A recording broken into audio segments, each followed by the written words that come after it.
Tourism, a real treat here in Salem, now creating some tricky costs. Those costs are starting to get close to a point where they're going to exceed the direct revenues the city brings in, resulting in the city proposing a license fee for tour guides. This is where the Salem Meeting House would stand. The tiers for licenses for tour guides with groups of 10 people or less would cost $150, $250 for groups of 11 to 29, and $350 for groups of 30 to 40. We're increasing the license fee to reflect the increased costs to the city for over 1 million visitors every October. Along with additional fines for violating the ordinance, it's a scary proposition for tour guides like Jeffrey Lilly in Salem. When someone wants to come in and mess with our business. That popped out of seemingly nowhere during a city council meeting last week.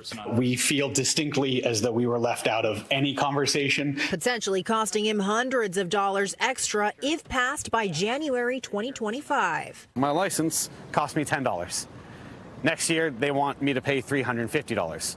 And I employ a few guides in the season, probably about $1,400 that I would then have to spend on guide fees. Creating some tension between the city and tour guides. It really is only a few cents a ticket. To say it's just a few cents on a ticket, well, then that would be me imposing a fee on a ticket, which is technically not legal. Tour guides don't necessarily disagree with helping the city. I think we should shoulder some of the costs. Absolutely. They're just looking for a more reasonable resolution.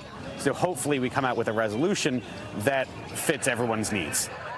Now, the proposal offers $50 off for any tour guide that's willing to get rid of amplification during their tours. With that said, there's still a very long process here to get that proposal passed by the beginning of the year next year, including a public hearing.